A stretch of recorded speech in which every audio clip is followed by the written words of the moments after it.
somewhere, so I think we'll call the meeting to order. Good Amble, good morning, Mary. Welcome to our council meeting. Thank you. Good morning, Ellie. Good morning. Good morning. Bev, Jared. Excellent. Good to see everybody. So, the mayor sends his regrets. He will not be joining us this morning for the council meeting, so in his place, I'll be chairing the meeting. Is there any thing from open forum? I don't see anything. No? Okay. Confirmation of the agenda. Can I have someone make a motion to confirm the agenda as presented? Martin and Mike? Sorry?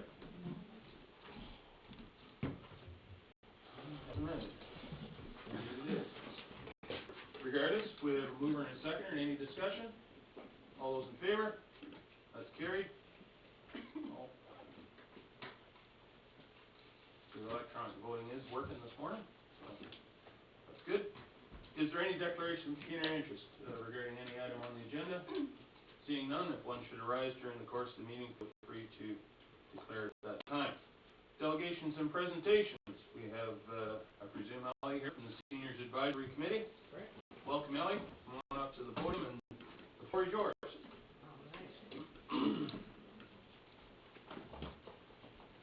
Oh, I need to move and second it. Yes, I do. Who would like? Barb and Mike? Ellie, you're on. All right. Thank you very much. Good morning, everyone. I've had here Mayor Woodbury, Deputy Mayor Milne, Councillor Dobreen, Shearson, Cruz, Shipson, and Rice, and Joanne Hyde, and CAO Dave Milner. I'm Ellie Adams. I'm the chair of the Seniors Advisory Committee, and I'm here today to report to you about what we've been up to, some of our activities over the past year, and what some of our plans are for the year to come. I'd like to say a special thank you to Dave Milner and Lindsay Green for their help and support. And firstly, I would like to thank the council for your support for our once a month downtown lunch brunch. And they are holding the lunch later today. It'll be our 5th one, and they're planning for 110 people.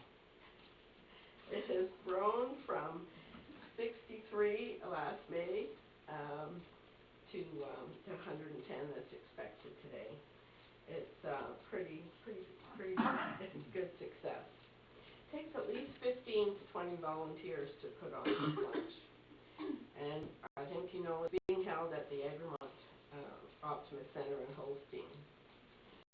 Last month we served 95 meals, which included 23 students from Miss Moore's grade 4 class from the Egremont Community School. And after the lunch, the children brought out their games of dominoes, chess, and checkers to play with the seniors. And it worked out to be a wonderful intergenerational experience, and I believe will be repeated every month. Real success. At the Southgate Seniors Committee meeting last February, I read a note out from Brenda Calder. She is the lay minister in Holstein, and she expressed concern that over 20% of seniors eat only each week, and she wanted to help to do something about that. So her and I went up to meet Tanya Shute and Crystal Ferguson from the Southeast Grey Community Health Centre last spring, and Tanya offered some funding, some seed funding for the food to start off. And the Township of Southgate offered the use of the Egremont Optimist Center for the months of May and June.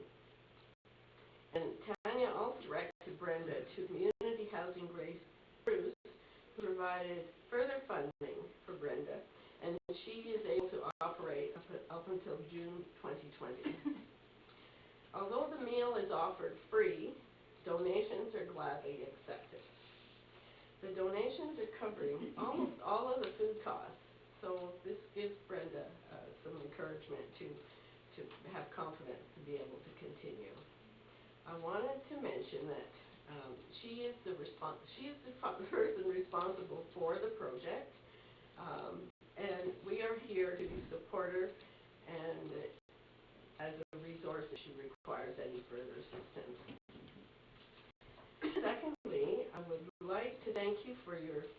financial support for our recent workshop on community awareness and responsibility, which we held October 22nd at the Community Centre, Erskine in Dundalk. And I'll talk a little bit about that. So we started off the year last October with 4 committee members, and our terms of reference state that there are to be 7. So we set about to recruit another 3 members. Joanne Hyde helped me in preparing a poster, which we put up at the local groups, and we spoke personally at Swinton Park and Young at Heart, and by August we had our 7 members. We felt it was important to get acquainted with some of the seniors' activities taking place in our community. In March, we attended a spring granting fair held by the Community Foundation Grey Bruce in Owen Sound. On hand were folks from Bruce Power, RBC, Royal Bank of Canada, Lafleur Foundation, Meridian Credit Union, and United Way Grey Bruce. They explained their focus and their granting criteria and deadlines for applying. And in the afternoon, 2 presentations were offered, one on leadership and the other on maximizing your digital presence. In other words, how to use Facebook effectively. March 9th, we attended a meeting of the Council on Aging in Owen Sound. I think they're celebrating 5 years now since they started that group. And we were impressed. There was such a large group in attendance representing both professional and volunteer groups in Grey County. It was impressive to hear all the seniors' activities taking place. This Council on Aging, I think, has done amazing work. And when I first encountered them at the Egremont Optimist Centre, I think we had 5 people in attendance to listen to their pitch. But they never gave up, and it's just grown. After that meeting, there's a requirement, COA would like to have a representation from each of the Seniors Advisory Committee, and Muriel Scott from our group has volunteered to be Southgate's representative, and she attends the meetings faithfully. They're in Owen Sound once a month, and reports on what's going on. In 2007, the World Health Organization, the WHO, released a guide to create age-friendly communities. You may have heard of this. They outline the 8 dimensions of community living which have helped our seniors age in place. So how are we doing? Outdoor spaces and public buildings. Accessibility is important, of course. And as we are putting an elevator into the arena, I feel this qualifies as a great effort and acknowledgement of seniors' needs. We'd like you to consider things like benches along roads and pathways, example the Holstein Park, handrails at local businesses, armchairs in community centers, just to name a couple of things that make life easier for seniors. Transportation. This is an important one, of course, and not an easy one for our rural community. It needs to be affordable and convenient. But I know we're all working towards solutions. Many seniors need help with running errands, shopping, doctor's appointments. And so I'd like you to keep that in mind, how that could happen. I don't think we have a solution yet. But there is a private service in Peterborough called Driving Miss Daisy. And it seems really kind of interesting. So the next element or dimension they talk about is housing. And of course that's a challenge to provide housing for the different stages of aging. But it was great to hear at our meeting in August about Plato's plans for seniors apartment here in Holstein, and that's still underway, I believe. And Dave has all the information on that for you. But we're encouraged by that. Social participation. Southgate has several seniors groups meeting regularly, and our library serves as a hub for social participation. And Lacey said certainly she'd be willing to entertain book clubs and even provide space for groups who wanted to use it. Their effort in applying for funding for Hay Seniors Library to Go unfortunately was not successful, but they are still thinking about doing something of reaching out with their library service in a smaller way. Another dimension the WHO talk about is respect and inclusion. Seniors have a great wealth of experience and can offer much to their communities. Respect for a senior who might be slow in counting out his money or seems a little lost is so important in maintaining his self-esteem. A sixth dimension we talk about is civic participation and employment. And many younger seniors are still employed in our community, and many older seniors volunteer in many capacities. And Southgate, by initiating a seniors advisory committee, I think has offered to fill that need very well. Communication and information. This is a challenging one as well. The new township website, I think, is great, and it offers an opportunity for the community to post activities that are happening. However, not all seniors have computer skills, so we need to look at the best ways to reach out. And I guess newspapers would be one. I think a lot of seniors still read the newspaper. So. And the last dimension is community and health services.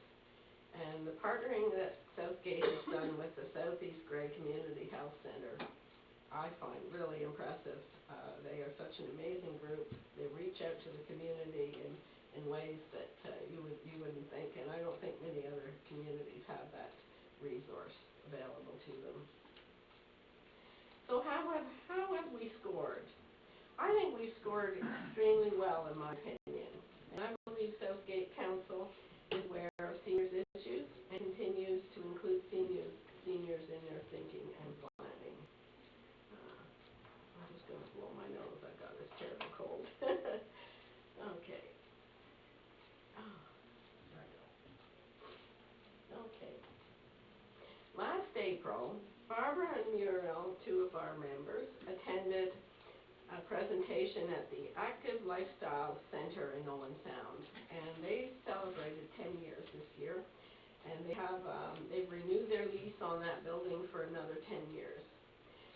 The topics on public education from the Alzheimer's Society Grey Bruce and the Senior Safety Network. As a result of those excellent presentations in Owen Sound, we decided to bring that information to Southgate, and Dundalk in particular. Thus, our recently held workshop on community awareness and responsibility to fill that need. A group of 22 people, including one from the Dundalk Fire Department, were in attendance, and lunch was provided by the United Church Women. So one topic was on abuse, seniors' abuse. And abuse is whenever someone limits or controls the rights and freedoms of an older adult. We need to respect the choices of older adults, even if we don't agree with them. And with regard to the Alzheimer's Society presentation, we learned that the Alzheimer's patient has the same needs as everyone else. They need to feel valued, they need companionship. According to the Alzheimer's Society, 1 in 11 Canadians over the age of 65 has Alzheimer's or a related disease. 4 of us attended the Senior Summit in Owen Sound, which took place in September. And the speaker Tuesday evening was Dr. Brian Goldman from the CBC program, White Coat, Black Art. He spoke about empathy, the secret sauce for seniors. And he's written a book where he's looking for his empathy, and maybe the empathy of the medical system. And I could see, you see so many that you need to firm up and not get too sympathetic, or you couldn't do your job, but at the same time it's still important. Wednesday was an all-day session that consisted of several breakout sessions on navigating the system, the health system, fraud prevention, planning of public health, nutrition, transportation, transportation in Grey County, age-friendly communities, which I've just talked about, how to talk to your doctor. And finally, a panel discussion was held where Dave Milner and Elvin Martin spoke about the seniors housing here in Southgate and in Dundalk and our seniors fair from last year. So where do we go from here? There are so many options, there's so many topics of interest, and so we need to choose what might work best for us. But I feel our role as the Seniors Advisory Committee is one of raising public awareness of seniors issues. And as we become better informed, we will be in a better position to help an ailing senior in an appropriate way. We would like to run more workshops. There are many important topics to choose from maintaining healthy brain to telephone frauds and scams. The support systems are there. There's a booklet from the province of all kinds of departments that have presentations they can bring to the public. The not-for-profit organizations like Alzheimer's and osteoporosis have presentations that they can bring, and all of these are practically no cost, except for mileage, because those associations don't get funded for their mileage. So these people come out on their own time, and so we're paying mileage for the two presenters that came last week. Was it last week? October 22nd, a couple of weeks ago. Okay. Our recent workshop used up most of this year's budget of $500, so we are asking for some further funding. We can make, another thing we could do, we can make a proclamation about World Elder Abuse Day, which is held June 15th. And they even have a flag for us if we wanted to fly the flag. But I know you're limited in what you'll fly. But anyway, we'll see.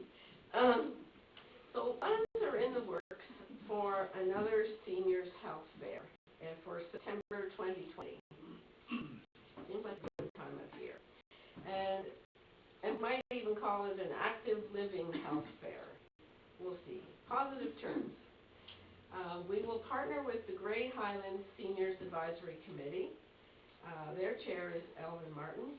He is getting together a committee, and as soon as he does, we will meet with them to determine some of the details about the location.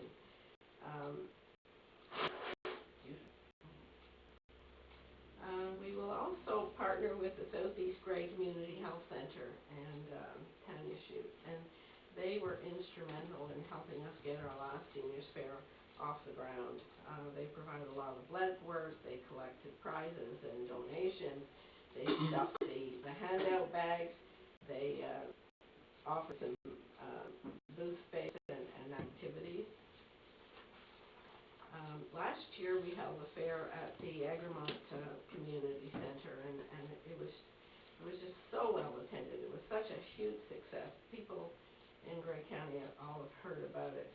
However, it was a little small. The space was a little tight, and those were really the only complaints we got.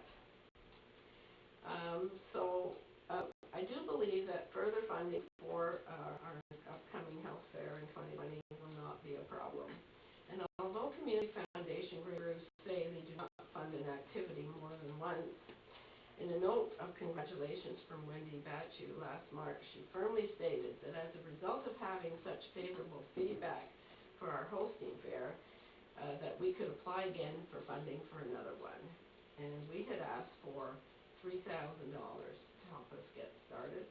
Unfortunately, we did not spend all the money they gave us, and we had to return $700 out of the $3,000.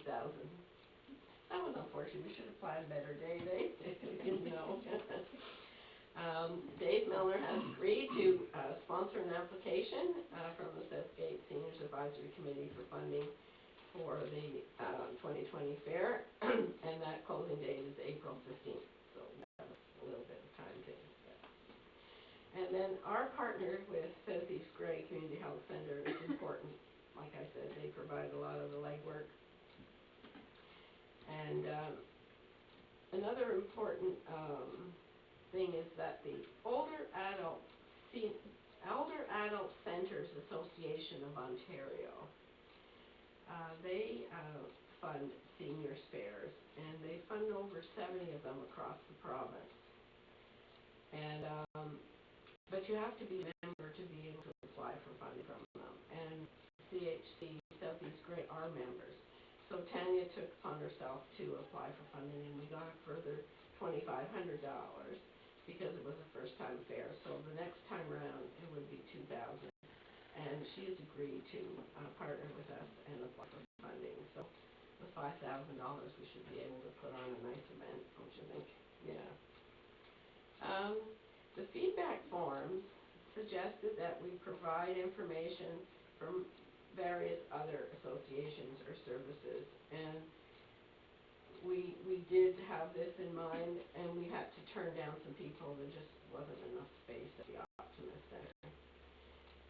The other thing I like about the older adult senior centers is that they post on their website all of the senior spares that they're funding, so that people can see it, and it gives legitimacy to our event. So looking forward to having another really successful one.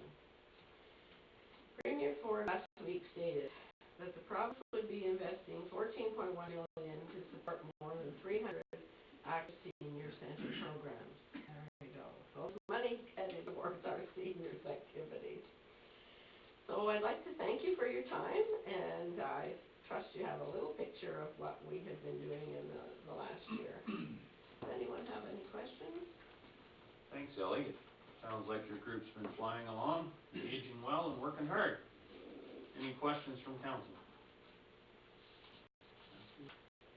Good. You covered it all, Ellie. Thank you very much for your work, and I'm sure Dave and the rest of the staff here are eager to help along as they have in the past.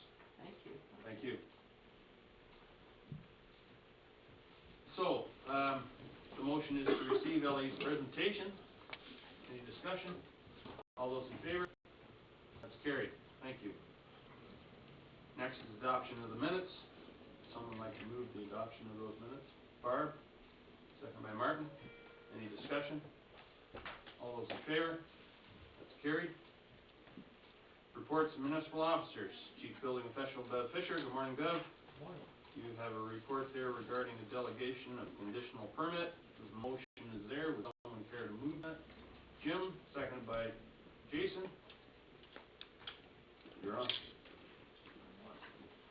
Okay, so, as I stated in my report, the Building Code Act allows for conditional permits. One of the requirements for a conditional permit, you must meet all applicable laws, any other permit, and then it must come towards council for approval. This becomes a time constraint. By the time we make a report and get it to council, we're looking probably at a minimum of at least 4 weeks, which is not what a conditional permit is geared for, in my opinion. So also in the Building Code Act, in Clause 3, it states the council can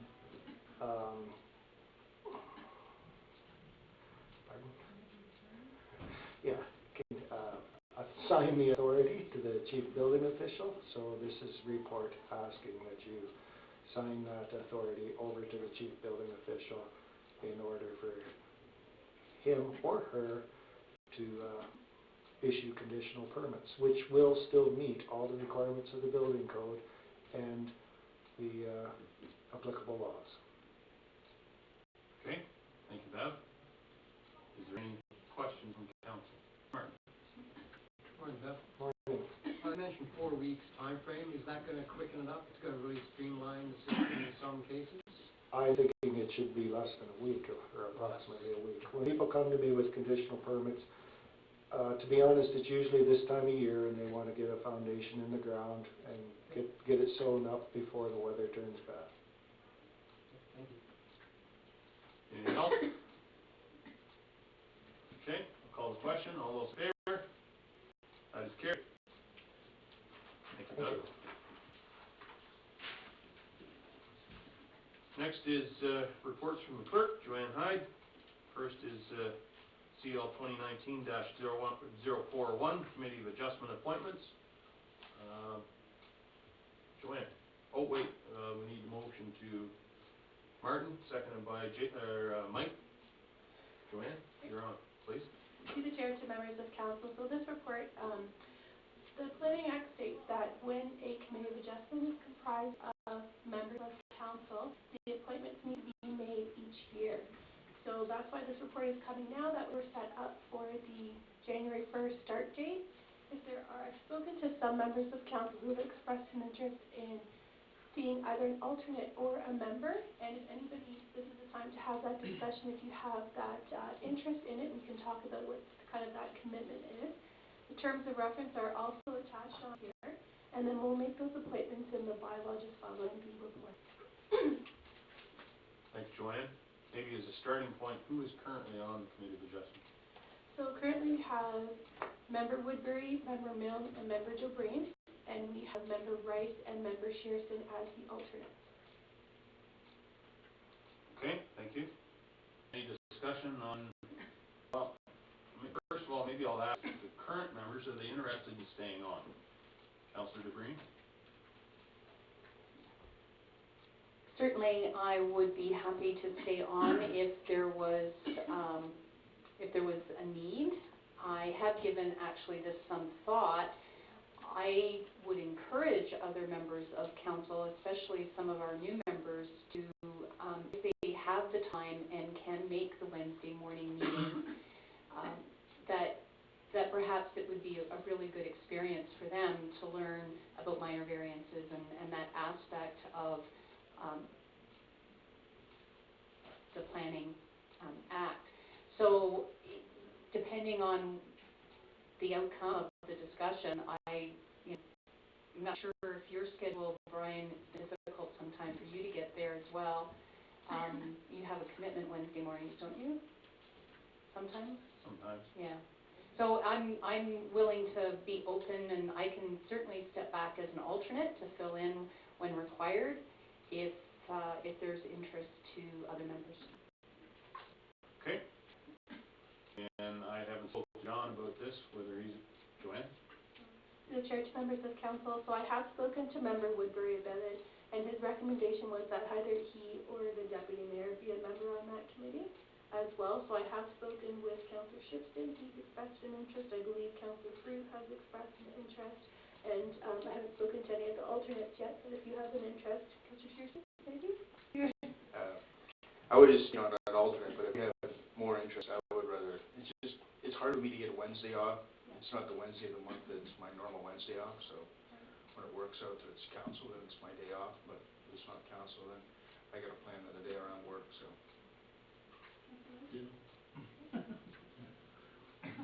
Okay, well, it sounds like Martin, you and Jim are both interested in joining the committee. Yeah, most of the meetings are at 9, right? Yep.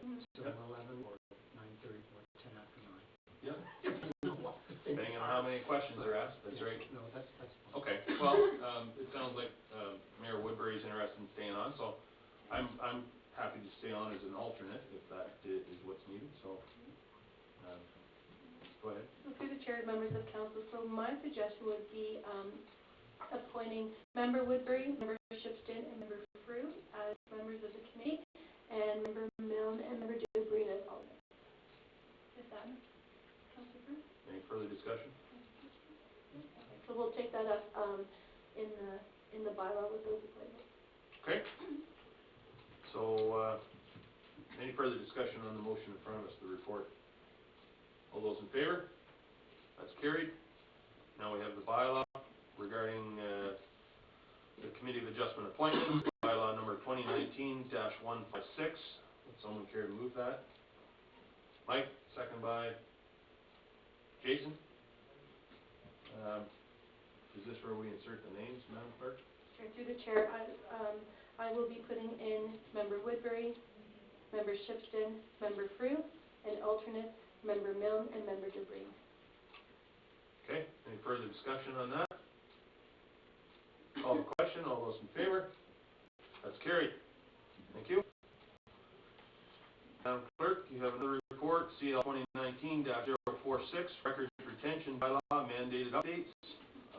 Would someone care to move that report, move acceptance? Jim, second by Martin. Madam Clerk?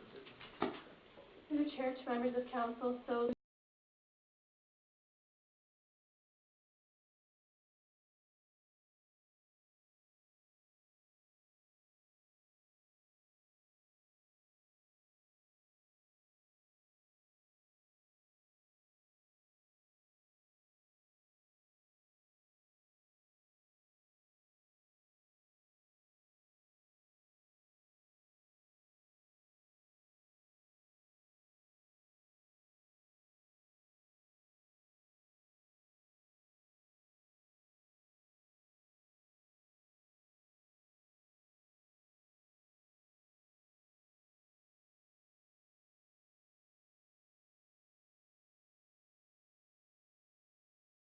other pages, there's questions. Okay, I read some of it.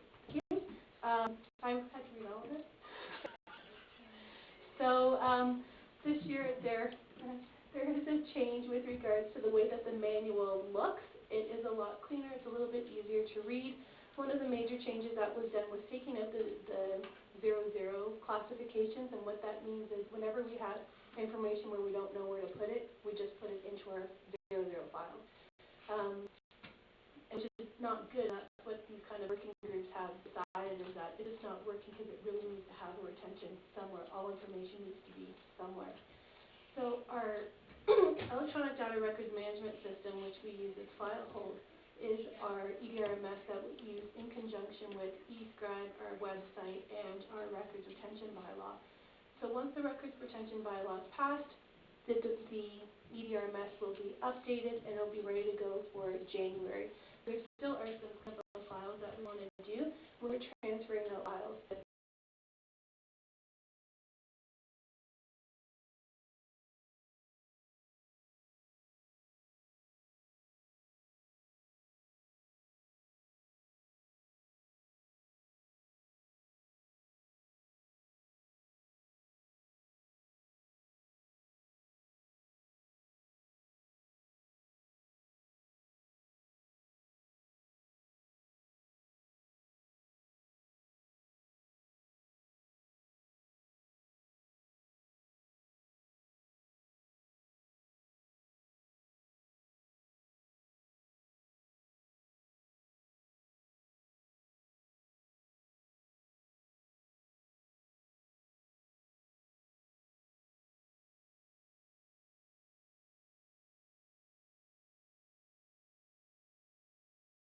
Because we're the ones that normally, hopefully, understand what changes should be made to retention bylaw and discuss that with the auditor as opposed to council.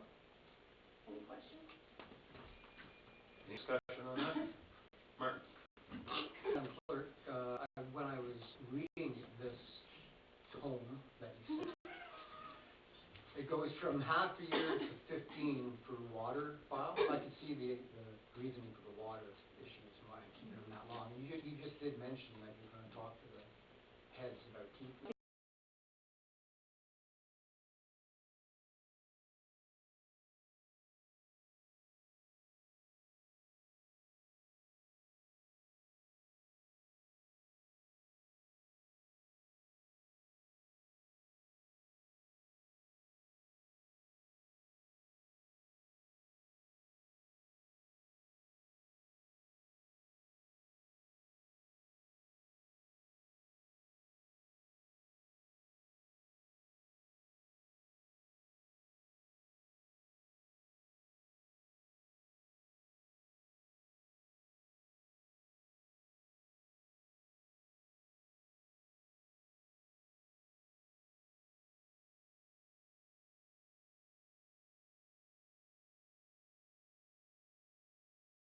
Files is, there's been a number of cases where records have either been destroyed without being properly documented, so I have to go through a proper records disposition process for deleting any of our files, so we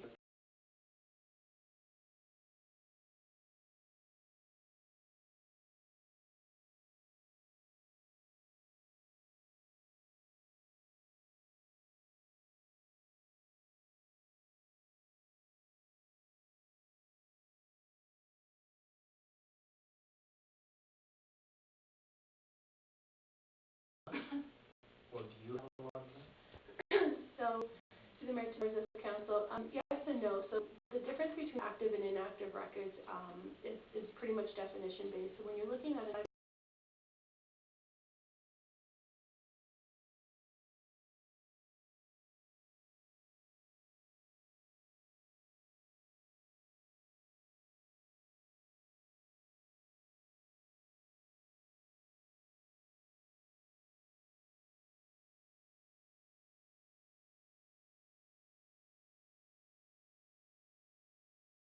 story, because we have the minutes that matter. If that had an inactive retention of 2 years, then they would go to the basement or off-site record storage, whatever it is. It's kind of like that 2-year period to second guess and say, hey, we might need this or whatnot. Do we have a lot of those files? We did. They were in the basement. We've done 2 or 3 cleanups, I believe, with our inactive records, and we've gotten rid of a lot, but there's still a lot more to go, especially with our electronic files with regards to duplication.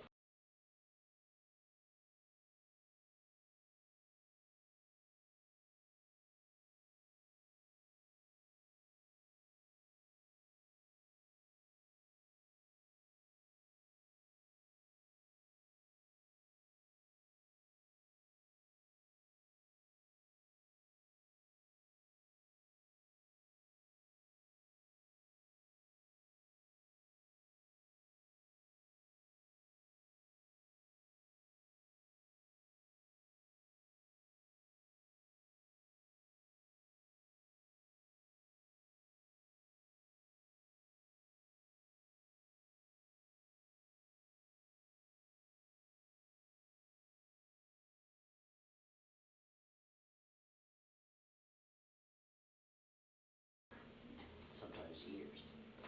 And occasionally we keep going to check in on them, but like I have one now that's been there for nearly 2 years, so. Okay, thanks for adding that. Any other questions or discussions on this? Okay, I'll call the question. All those in favor?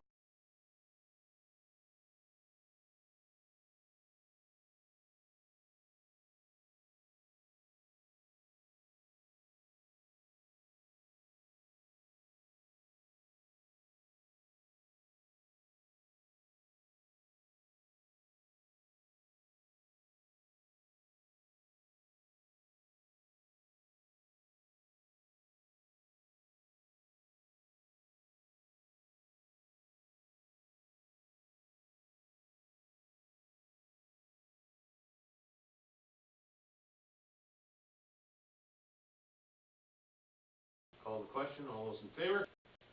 That's carried.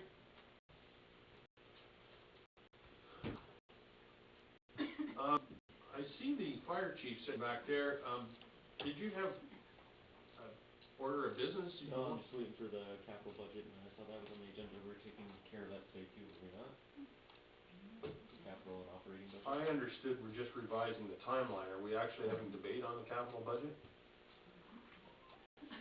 Don't think so. Yeah, but that's why we needed to amend the timeline, but we're not actually debating the budget, as far as I know, unless the CEO or clerk tells me different. It all depends on what council house we want to discuss. Okay, all right. Anyway, I just saw you sitting back there. I wondered if, certainly welcome to stay, but.